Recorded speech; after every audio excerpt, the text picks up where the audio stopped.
So what I'm going to do is talk us through the idea of the role of districts in implementation of PBIS, but also multi-tiered systems of support and so on. And one of the things that you're figuring out, and I'll talk about it at the keynote this afternoon today, is it is very hard to build and sustain systems when you are working as a very small group, a couple of people. And so that's why it's so important to have district teams and a district focus instead of addressing all of the little islands of excellence that are going on in each of the schools around. And so what I'm going to do is I'm going to ask this question. How many people here are sailors? I'm guessing landlocked state. We've got one half of a hand up. Okay. I'm going to get my colleague Steve Goodman, who is a very, very smart guy, has a really nice sailing analogy that has to do with districts. But apparently this does not work that well if you don't know a whole lot about sailing. So how many people know something about American football? Okay, so there we go. I got the right metaphor. So his metaphor was that the district systems, the district team, is the keel in the sailboat. Okay? So if those of you who don't know about sailing, the keel is the thing that keeps you going even when there are winds that are buffering you back and forth. The football analogy is that your district and state systems as well are your offensive line. And what I mean for that, for those of you who don't know too much about football, is an offensive line is typically very silent. You don't really see a whole lot of what's going on. If you're brand new to football, you don't pay much attention to it because they don't have the ball. They're not allowed to catch the ball, and so on. But they play a really, really important role in the work that is done. And people who are really big football fans are always watching, what is the offensive line doing? Are they pushing the team in the other direction, or are they getting swallowed?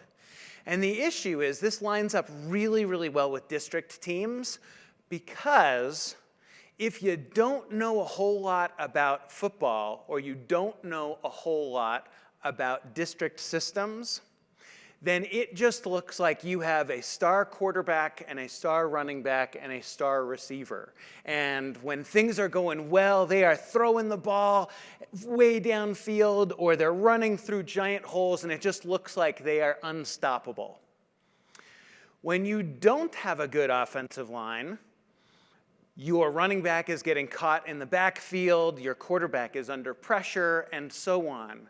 And that is exactly what a really, really good district team does, is they create the opportunity for the superstars at the schools, and particularly in the classrooms, to do their really good work and shine. And it's often one of these things that if you're not paying attention, it doesn't look like it. So I'll give you a little bit of an example of how conferences work, and I was just meeting with a district leadership team last week, and it was one of my favorite experiences of the year, okay? So I will tell you a little bit of story about what happens at conferences like this, and I will tell you that sometimes they are really dangerous to good systems. Because what will happen is people will say, I went to a conference and I saw this fantastic speaker and I bought his book and now we're going to do this, right? So I don't know if you've had this before where your superintendent or your director of student services or somebody comes back from a conference, says, I bought the book. This person was the greatest speaker of all time. We need to stop everything that we're doing because this is so good.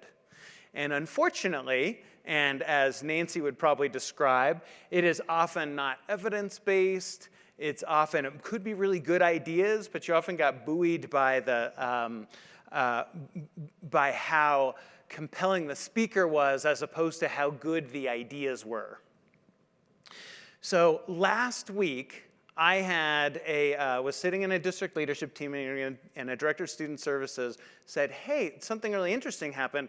A really well-known sort of famous researcher was interested in having us be a site for a training that they're going to do.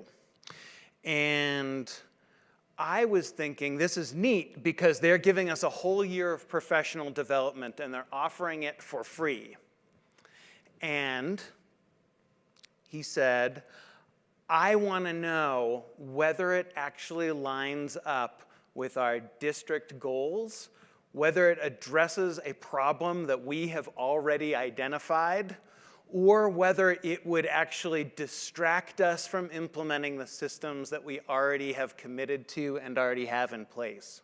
And that was music to my ears, because it is uncommon that we do that. It is more common that we chase the new, shiny, exciting thing instead of saying, wait a minute, what does this new thing have to give us that we don't already address through other things? Because there's lots of free things that you can get.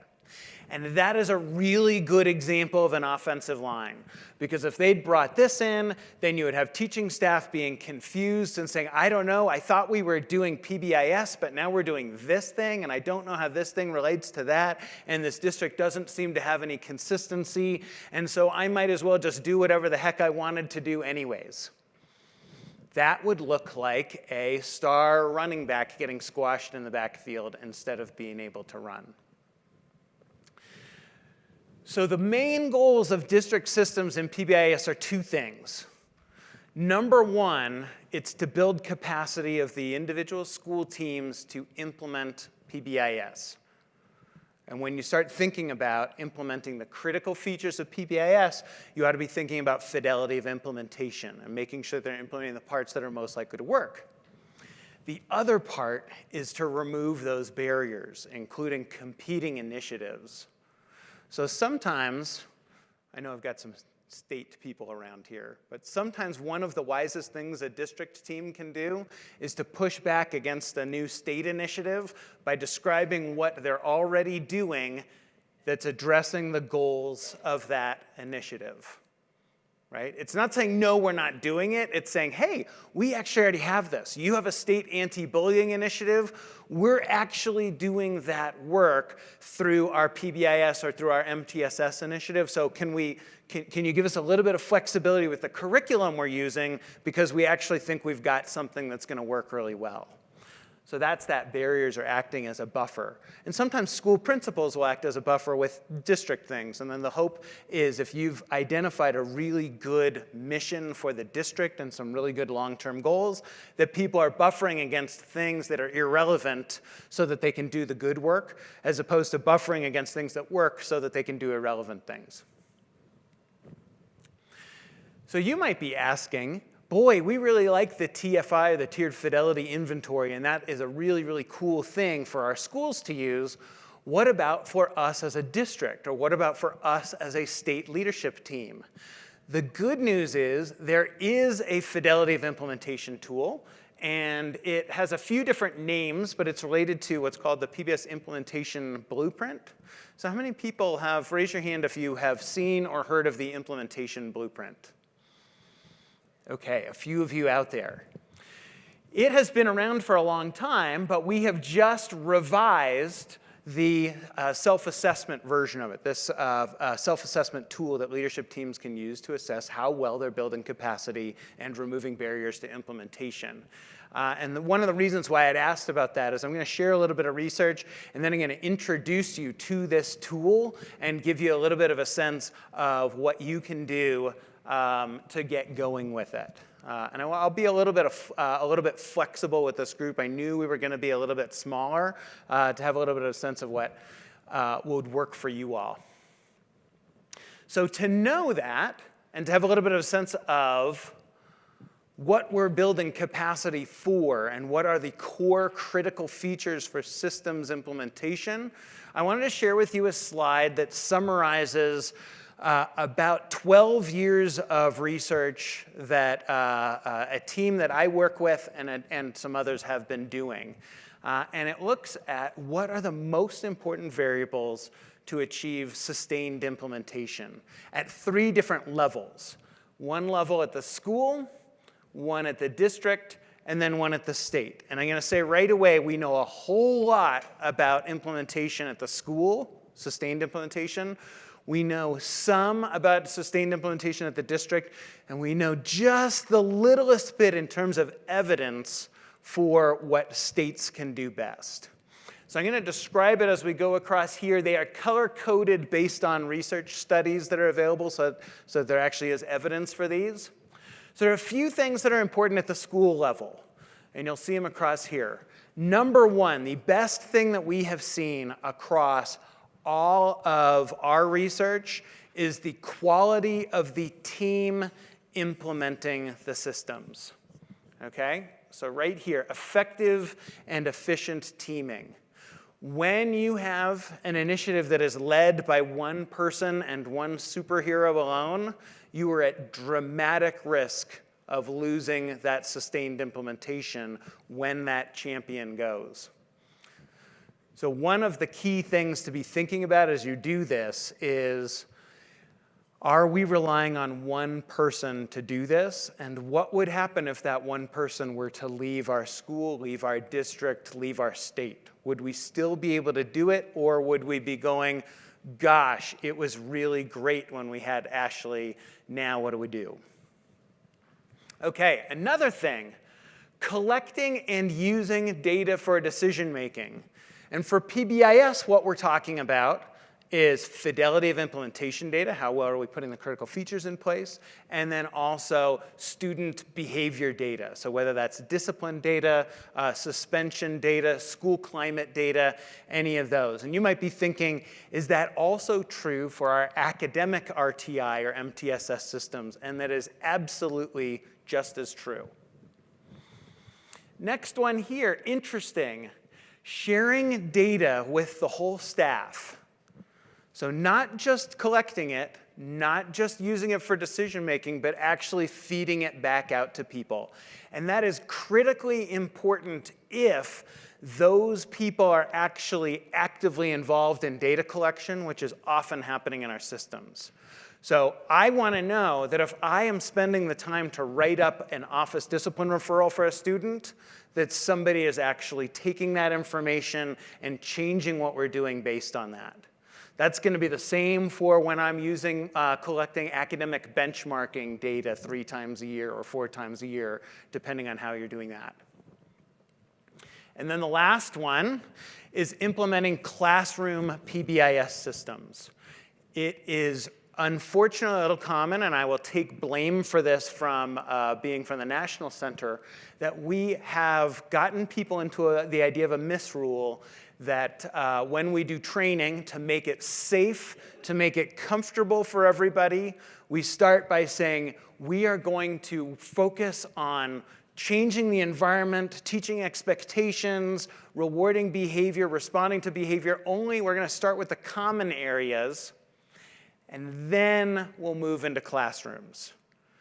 So I think you all know what happens at the end of that story. We never get into classrooms, and some people get this misrule that PBIS is only for common areas and is not for classrooms. And that is really, really dangerous, because we have research showing that schools that implement classroom PBIS systems better are more likely to sustain, are more likely to have improved student outcomes, and are more likely to have increased equity in school discipline. And those are all things that we ought to be caring about a whole lot. All right, so that's at the school level. How about at the district level? What should districts be paying attention to?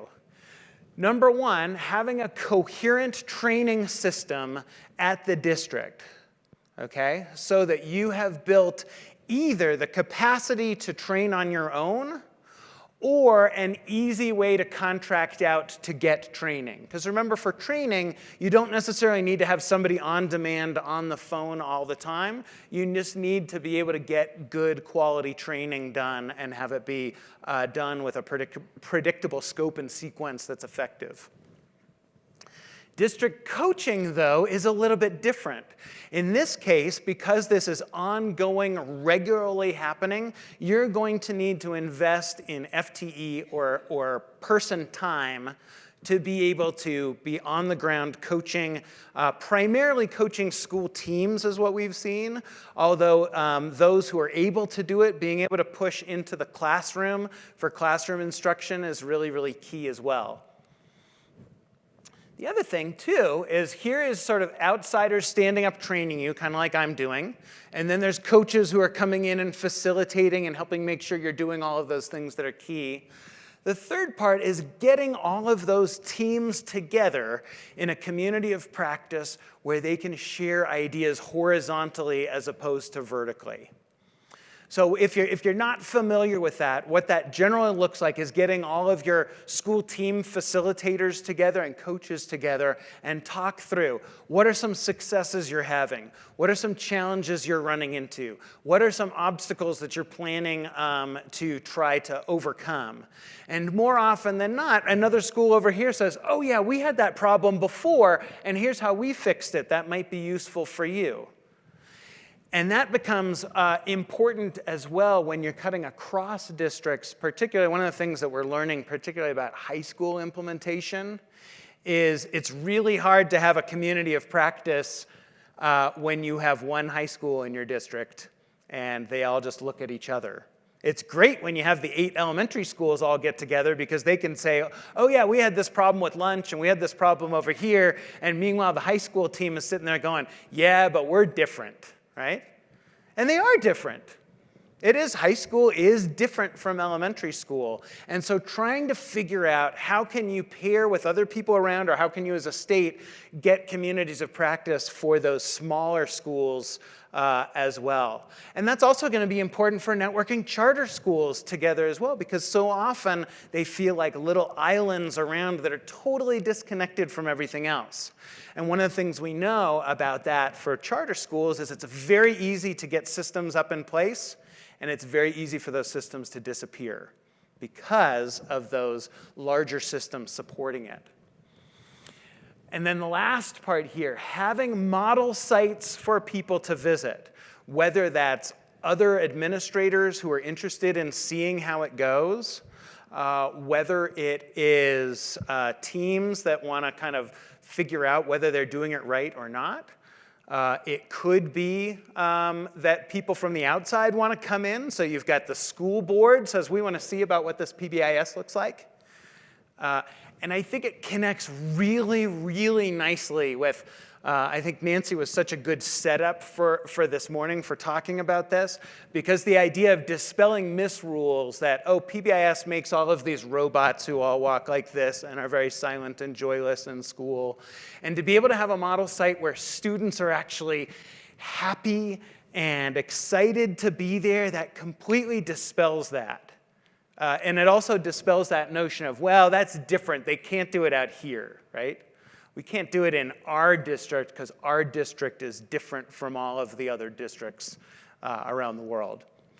Might also be true, but if you've got a model school in the district or in a neighboring district, it's going to be much easier for people to go, oh, I guess we could do it in there. Okay, so those are the ones at the district. Up at the state level, having a state leadership team that meets regularly, at least quarterly, and has some core people who are overseeing what the districts are doing, overseeing what the schools are doing. States that have centralized training systems, so it's not up to every district to come up with their own specific scopes and sequence and training materials. And a standardized training curriculum so that people know, here, these are the slides that we're using. This is what it looks like. You were in day 1.5, so I know what that looks like. I know what your objectives are supposed to be. And then the last part is states that use the blueprint self-assessment that I was just describing on the last slide are more likely to have more schools sustaining over time than those that don't use that. This is a little bit similar to the idea of using a fidelity of implementation tool, improving outcomes for schools, using this self-assessment tool, improving outcomes for your state or your district as well. What questions do you have about all of that I just shared? Right. So there's sort of two ways of doing this. One way is to say we're doing all of our systems all at the same time. Sometimes you move a little bit slower and you got to be careful about surface implementation. Another one is being really, really deliberate that this happens in two parts, and you have scheduled the classroom trainings to occur. And so people see that as part of it. So there isn't what you want to watch out for, and this is, I'm as guilty of this as anything, is there's this abrupt sort of, you read the first book in the series, and then it's like, okay, and then you got to go buy the next book. Much different if it's, okay, this chapter is here and the next chapter is here and we're signing on for it. We actually know what we're doing when we make our vote to say we want to implement. It is explicit in that secret ballot vote that it says, we know what we're doing, we know what we're getting into, we're going to need to collaborate with each other, and we are going to implement in the classrooms. There is, if you haven't seen it, and I don't think I've got a link to this, but the Midwest PBIS network has an excellent series of classroom PBIS modules. And they're done in a little bit, you could do these in a couple of different ways. You could simply say, we're going to take these training tools and use them. And they obviously put them out for free for people to use. What's nice is it's chunked into 8 separate modules that are discrete activities. So one is organizing your classroom for success, defining and teaching your expectations, active supervision, acknowledgement, responding to unwanted behavior. So it's all the things that you would see, but what's really nice is they're actually chunked into these little bite-sized components. So instead of saying, we're going to do classroom management PD and we're going to do it in one day and then assume that everyone's going to be able to take that entire day of doing it, what it's intended to do is you're intended to do these once a month and actually do them on an every 2-week schedule as part of, say, early release time or a late start day or something like that. And it's intended to actually be done by teacher leaders in the school guiding each other through it, which is really different from what we're used to. Because oftentimes when we get sent to a classroom management training, it's from this deficit focus of like, I'm really bad at classroom management. There's lots of referrals coming from my classroom, so therefore I got sent to the day-long classroom management training during, back to school. And you sit there through it, you sit there through a day, you hope it's a little bit interactive, but then it's kind of like, okay, now here's everything to do with being a good teacher and positive behavior support, which is probably way too much to do. So there's actually a presentation that describes how you would roll this out with teacher leaders in your schools. And it's an awesome thing where you meet every 2 weeks, but every other one is a check-in on the last. So you would get an introduction, let's say in September, or let's make it August for that first one, and say, okay, we're going to do this really, really quick 40-minute professional development on how to set up your classroom, and then I want you to take this self-assessment, really quick self-assessment on how well your classroom is set up, and then in 2 weeks, we're all going to come back and talk about the plans that we're going to do to change the environment in our classroom. Then we come back at the next month, we do a little bit of a debrief of what happened, and then we're on to the next module. And so you do those monthly throughout the year.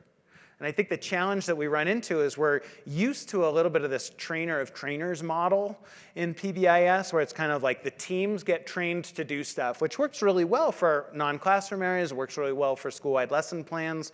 But then the issue is, does that team have A, the skills, and B, the perceived authority to go in and do classroom management trainings with the staff? And I think that's an assumption that we made, that people would be able to do that because the teams can do it for hallways, and the teams can do it for playground, and the teams can do it for bus loading zone, and so on. And I think what we're noticing is this is a little bit different because of this kind of intensity of who's in. And so being able to use self-assessments, being able to make them brief, making sure that it's not you're being sent there, but instead everybody is going to participate.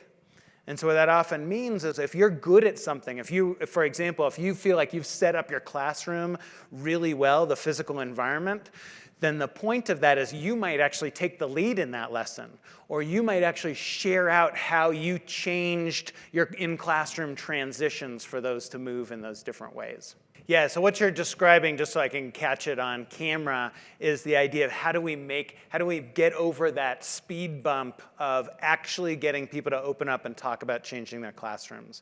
Because we have a tradition that classroom teachers are superheroes that can do anything and therefore don't have to collaborate with anybody else. And there's no profession in the world that's like that. Well, maybe there are a couple professions in the world that are like that, but not healthy ones. And so one of the things that's really interesting with these self-assessments, and this is kind of fun, when you have people do a classroom management self-assessment, the trick, the sort of flip of it is don't tell people to look at where they rated themselves as not in place or needs help. Rate where your strengths are, and then ID how well you're doing that and how you're going to be a resource in your building for sharing out, because it is much easier to do that. And I think having that vulnerability, to be able to say, yeah, 2 years ago I did have that trouble. We're all here as a collection of professionals to learn together to do this. And it is really, really similar to, if you're used to, or have heard of the medical rounds approach, of people getting together and talking about cases in a hospital. Very same idea. We want to elevate in everybody else's minds the teaching profession to the medical professions as well. And one of the things that physicians do is they get together and talk about their challenging cases and how they can do better. Please. Yeah, so what you're bringing up is watch out. You're saying be cautious about only identifying your strengths because maybe you're not going to pay attention to that. I will tell you something that's really interesting about human nature, particularly for adults and adult learning. You do not need to tell people to pay attention to where they marked, I am not good at this. They will already do it for themselves. And so even if I don't attend to it, it'll happen. And if it becomes so much of a challenge, if our data are indicating, if our classroom walkthroughs are indicating, oh my gosh, this individual teacher needs help with this, that's when we might say, okay, this is where we're going to provide specialized instructional coaching, plan of assistance type of work, which is a little different than this school-wide approach that I'm describing. And so both of those might be needed. But we want to make the assumption that it's actually our fault in training to start that is leading to some of the resistance. All right. We've got a little bit of time left to talk about, I'm going to introduce you to the tool, and then we'll have a chance to talk through. But I wanted to show you this picture that describes everybody's focus on practices and systems and how that changes depending on the level you're in. So here we have teaching in the classroom, and you can even move over to paraprofessional in the classroom as well. Much more of a focus on actual intervention delivery. I am doing the things with the individual kids, but still a little bit of attention to the systems. As we move up for grade level teams, that's more common for academic teaming to work in grade level teams, a little less common for behavior support. A little bit less of a focus on practices, but still mostly about what are we going to do for these students, school leadership team. And then as we start moving up, there's a little bit less focus on practices and much more focus on the systems that need to be in place to support those who are doing it. So sometimes we think of the school as the unit of intervention and the district as the unit of implementation. And implementation is not doing the stuff. It is all of the things that you do to help the people who are doing the stuff. All right, so that's where we get to the blueprint. And I'm going to describe this giant picture that has a lot of thought that's gone into it. And then each one of the parts of here, each one of these little shapes that you'll see on the screen, has a set of items related to it with the blueprint self-assessment. So the first thing we start with is leadership teaming. And in a district, there are two different parts to this. And in large districts, they might be separate teams. In states, they might be separate teams that work together or share people. But it doesn't really matter how the teams are set up. It matters more what are the functions that those teams take care of. And so there are executive functions, more leadership parts. And then there are implementation functions that are related to actually how we do the stuff on the ground. And so there are 4 elements that go across the top and 4 or 5 elements that go across the bottom, depending on how you describe it. We have a lot of double-headed arrows because all of these things feed back. It gets pushed up, and then we come back and learn. So I'm going to share with you the 4 executive functions. Number 1 is stakeholder support. We're actually talking about changing this to stakeholder engagement. So that is involving who are the people who are not actually doing the implementation but need to be part of it. Families, community agencies. Sometimes we're talking about stakeholder support within the district, like the school board, like the parent-teacher association, like teachers associations. Then there's funding, which is everybody's favorite element to look at and talk about. Policy and systems alignment, and workforce capacity. Workforce capacity describes, you probably have an idea about policy and systems alignment. Workforce capacity describes how do we get really good employees in our district. And there are specific things that you can think about doing. There's a little more leverage at the state level for doing that, but still at the district, there's plenty that can be done. So those are the 4 executive functions. You might have a sense that this is done a little bit more at the cabinet level. This is a little bit more of the political element of some of the work that is done. Then we get down to the boots on the ground implementation functions. And these are going to look really similar to what the research shows. Training systems, coaching systems, evaluation and performance feedback systems, and obviously you can see that there's a lot of connection across these. And then behavioral expertise, that you've got to really know what you're doing and how it fits. And then as I said before, there's also a 5th one down here related to the research on local implementation demonstrations. Those are model sites. And in a district, you might be talking about model schools. At a state, you might be talking about model schools, but you're also talking about model districts as well. Somebody can go and see what district systems are in place to make that happen.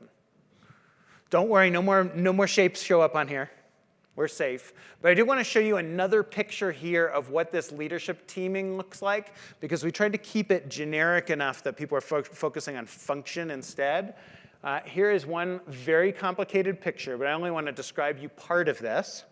And it has to do with 3 different kinds of district teams. And this is going to be for somewhat larger districts.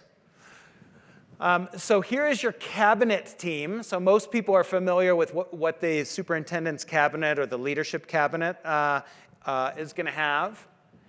And then you also have your training and coaching providers. And then what you see is the implementation planning team, or that leadership team, the yellow one on the last slide, has some overlap. And so in a larger district, you've got somebody whose job it is to liaise back and forth and be the two-way communication between the implementation team and the cabinet. And then in the same way, the MTSS coordinator or PBIS coordinator or whatever you want to call it is the person who is the two-way communication between the trainers and coaches, of whom the MTSS coordinator may very well be, and the team. So you see, even though these are separate groups of people, there's enough overlap and attention to communication. Now, some of you might be in districts or counties that are small enough where you're talking about 5 people across all of these or something like that, and that wouldn't be uncommon. And maybe your MTSS coordinator is the implementation lead and the lead trainer and the lead/only coach, and that wouldn't be uncommon for smaller districts. That's not, that's actually more typical than anything else. Okay. I'm going to share a couple slides on that district leadership team. So as I described before, overcoming barriers and creating a vision of integrated or at least aligned systems so that people are not fighting each other. And that's across education or academic, behavior support, and other related mental health supports. We're usually often, many of us will fit mental health supports broadly under a larger little b, behavior supports, but we want to make sure to call it out so that people see all of those things in here. And so some of the things that a leadership team does that might be a little different from typical practice or something that I want to highlight is sometimes the best decisions of teams are to get rid of stuff that was not working before. To shed the old ways of doing that were not particularly effective, to let go. And there is a term that unfortunately I've gotten really, really used to lately called the sunk cost fallacy, which is we have an ineffective intervention that we're using, or we have an ineffective initiative, but we've spent so much money on it that we better keep spending money on it until we get our money's worth. And a good leader says, you know what? It's okay to have implementation mistakes. We can just, let's cut our losses now and do the work that's really, really important to us. And that often has to happen from the top, as opposed to the implementation team being able to make those unilateral decisions of, let's stop doing that specific social emotional curriculum that we get lots of training in and we get lots of manuals, but nobody actually teaches, as one example. And then we start building a new model that integrates some of the good work that we're doing and puts all of those things together. So what you end up getting is this district vision of academic and social emotional behavioral success for all students and what parts fit in. And you might say, wow, you know, maybe we can't have 17 different initiatives that are addressing this. But we could have one initiative that addresses a bunch of these things.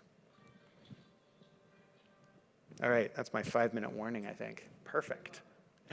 That's great. So you could use things like resource mapping to look and see where is the overlap, where are the differences. People have used either the sort of fit your stuff on the triangle, and a lot of times people are used to saying, what are the programs that we buy and where do they fit in the triangle? But also be thinking about the data systems that we use, and then our other broader systems like teaming, professional development, and training. Because the idea is we can start looking at which things we can start integrating across, which things are actually going to work out better if they're separate, but as long as we're not fighting over them. And for those of you who might be familiar with when you've done this school training, what's called the Working Smarter Matrix, that's where you lay out all the teams in your school and then say what they're doing and how they're related to the school improvement initiative. A lot of times people do it and then they don't actually do anything with it in the school because it's just too painful to get rid of a team. I actually find that tool to be far more helpful at the district level than any other one. Because at the district level, we can say, wait a minute, we do not need this many initiatives. It often highlights where people are fighting each other. And at the state level, it's useful to identify where are the cases where we're working together, where are the cases where we're working side by side doing parallel play, and where are the cases where we're actually actively working against each other. And those are the ones to start paying attention to and saying, this does not seem to be working this way. Okay, so that's what I was describing before. I think I've gone through this, the executive functions of the political work versus the implementation functions, which is putting things into place. I'm going to skip that because that's for a very large team, just not related to there. So I think what I'm going to do is just do a little bit of a plug. I'll show you just really quick The self-assessment survey, you can actually go pull it down. It's a document on the site, and there are critical features that line up here. If you are interested in using this tool electronically, if you were thinking, gosh, I really like how the TFI is done electronically and I enter all my scores and I can look at how I've been doing year to year and see what changes we've made, we have this tool online right now, but it is on our field testing site. So if you're a PBIS, if you're a school district using PBIS assessment, you can get a hold of me and I would be happy to help connect you with a field test assessment. It's great because you go through each one of these, you rate whether they're partially in place, or not in place, and then you can actually add action plan items right into the survey when you come up with them. What's it going to be? Who's going to do it? A little calendar pops up. You can click the day that it's supposed to be done, and then you can pull out, you can print out how you did on each item, and then you can also have your action plan right there, and then compare your action plan again to the next time you do it. So let me know if you're interested in that. We're testing it out. We're pretty excited about that. But in the last couple minutes, what questions do you have? So what I love what you described is you were talking about there's a difference between training and coaching. And the thing that I loved about that you were talking about is you didn't say there's a difference between trainers and coaches. So you're really talking about the function of it. Training meaning an event to provide initial acquisition and maybe very basic fluency of something. And then coaching as the process to say, okay, now that you have the knowledge, how are you actually applying that? And in your districts, and especially smaller districts, the people who are providing training and coaching and leadership might be the same people. So what you did is you avoided getting into the trap of saying, yeah, a few years ago when we had the money, we hired coaches, and we had coaches. Wasn't that fun? And then when we had budget cuts, we lost our coaches, so now we don't have coaches.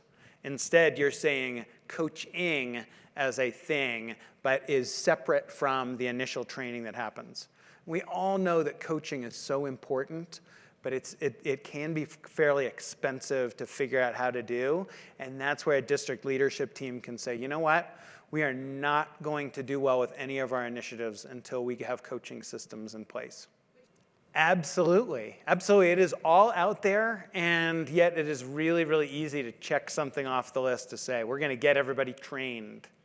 And the thing is when we stop doing new things that are new and exciting, just like that director of student services was talking about right at the beginning of this, we actually have more money and time to focus on coaching for the little things that we need to do. Absolutely. Thank you for that.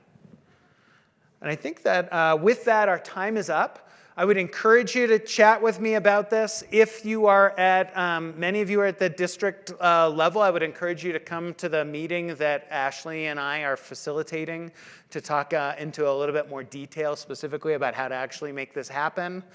And if not, please download the tool. Let me know what you think about it. We actually have it. It is an unscored. You don't actually get a number with it. You just mark whether it's partially in place, or not in place. We are also toying with adding a rubric to it that is very clear to provide scoring guidelines, but we're a little bit hesitant about that, so I'd love your input if you've got ideas. Please email me. My email, it's kentm@uoregon.edu. Don't worry, I knew we weren't going to get through all this. But you'll have the slides there for you. It's basically just giving you the tool. A couple little jokes. You'll get the jokes, they're great. Okay. And no, I don't have a hello slide. So kentm@uoregon.edu. Thank you all very much. Enjoy the rest of your conference. I'll be happy to chat with you in between and over lunch. Thank you all.